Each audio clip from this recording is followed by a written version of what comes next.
Hello everyone, first time మన channel చూస్తుంటే subscribe చేసుకోవడం మర్చిపోద్దు. వీడియోలోకి వెళ్ళినట్లయితే మాలిని దక్షిణామూర్తి మాట్లాడుకుంటూ ఉంటారు.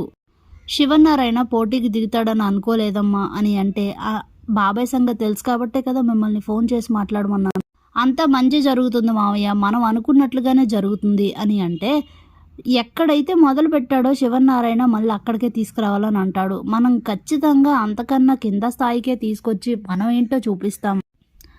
మీరు కోరుకున్నట్లుగానే సుమిత్ర మన ఇంట్లో అడుగు పెడుతుంది. మీకు తను కన్న కూతురు ఎలాగో నాకు తను ఆడపడుచు అలాగా. నేను మీకు మాట ఇచ్చాను కదా, మీకు ఇచ్చిన మాట నేను నిలబెట్టుకుంటాను, మీరేం టెన్షన్ పడకండి, బాధపడకండి అని అంటే సరే అని చెప్పి అక్కడి నుంచి వెళ్ళిపోతాడు. అప్పుడే మాలిని, మీకు చెప్పేది ఒకటి నేను చేసేది ఒకటి మామయ్య గారు, మీరు ఒకరిని క్షమించి ఒకరిని శిక్షించాలనుకుంటున్నారు, కానీ నేను అందరినీ శిక్షించాలనుకుంటున్నాను. ఎవరైనా కోట గోడల్ని పగలగొడతారు, కానీ నేను ఆ ఇంటి పునాదులతో సహా పగలగొట్టాలని అనుకుంటున్నాను. ఇన్నాళ్ళు ఆగింది అవకాశం కోసం, ఇప్పుడు దొరికింది కదా అవకాశం, వదిలిపెట్టే సమస్య లేదు. యుద్ధం ఇక్కడతోనే మొదలవుతుందని అయితే అనుకుంటూ ఉంటుంది. ఇక ఇంతలో రాత్రి అవుతుంది. జ్యోత్స్న పారిజాతం ఇద్దరు మాట్లాడుకుంటూ ఉంటారు. ఇక మాలిని గురించి అయితే ఒక రేంజ్లో ఎలివేషన్ ఇస్తుంది పారిజాతం.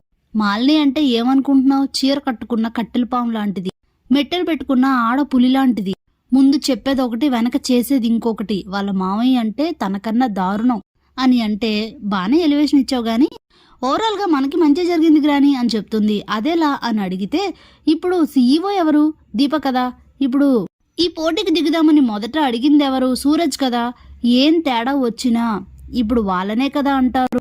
దీపం మీద ఉన్న నమ్మకం పోయేలా చేస్తే అప్పుడు నేనే కదా క్వీన్ని అని అంటే, అవునే నిజమే, మంచి అవకాశం దొరికింది అని అంటే, అవును ఇప్పుడు అసలు ఆట మొదలవుతుంది గ్రాని, మనమే జాగ్రత్తగా కష్టపడి మనమే ఓడిపోయేలా చెయ్యాలి, అక్కడితో ప్రాబ్లం సాల్వ్ అవుతుంది. సో బావని నేను కంట్రోల్ చేస్తాను, సూరజ్ గారు వాడంతటా వాడే ఆ రోజు పోటీ రోజు రాకుండా ఉండడానికి ఏదో ఒక ప్లాన్ చేయనంటే సరే ఆలోచించి చెప్తానని చెప్తుంది ఒక పారిజాతం.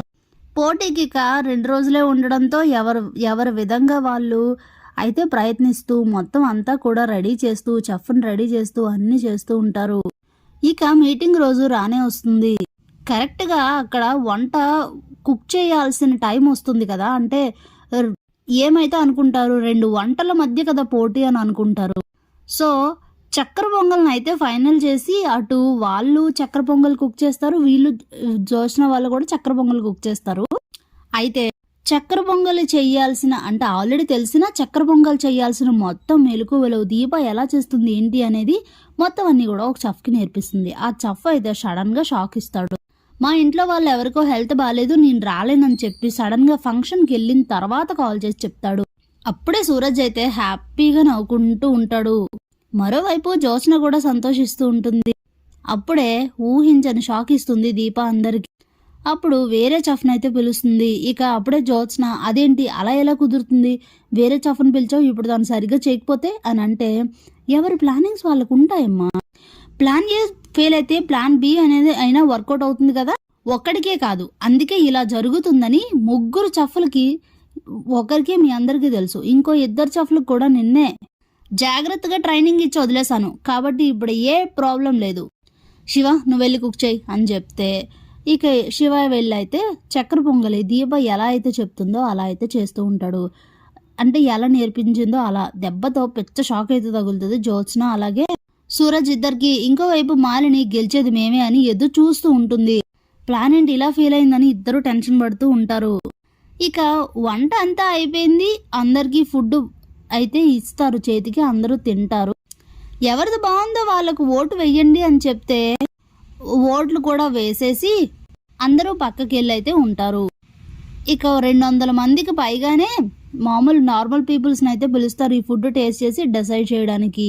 ఇంక ఇదంతా అయిన తర్వాత వాళ్ళ రెస్టారెంట్ గురించి వాళ్ళైతే ఒక ఎక్స్ప్లెనేషన్ ఇచ్చుకోవాలి కదా, ఆ ఎక్స్ప్లెనేషన్ ఇచ్చే టైంకి సూరజ్ అయితే కావాలనే పక్కకు వెళ్ళిపోతాడు ఏదో పని ఉన్నట్లుగా. ఎందుకంటే ఫైల్ మొత్తం ఇంగ్లీష్లో ఉంటుంది, తను ఓపెన్ కూడా చేసుకోలేదు కదా, ఎక్స్ప్లెనేషన్ ఇవ్వకపోతే అక్కడ కూడా తను ఫెయిల్ అవుతుందని చెప్పి అక్కడి నుంచి అయితే సూరజ్ వెళ్ళిపోతాడు. జ్యోత్స్న ఎలాగో ఇవ్వదు, కార్తీక్ని హెల్ప్ చేయనివ్వదు.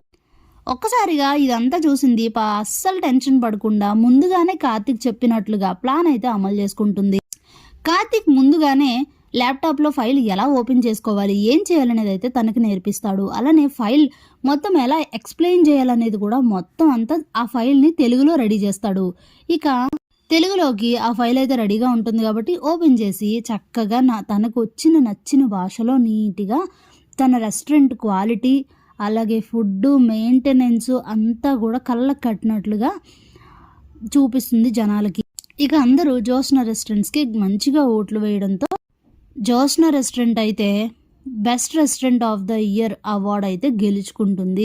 దాంతో పెద్ద షాకింగ్గా ఉంటుంది దక్షిణామూర్తి మాలిని ఇద్దరికి. పిలిచి దండించుకున్నట్లయింది, ఇంత కష్టం వృధా అయింది అని మండిపడిపోతూ ఉంటుంది మాలిని.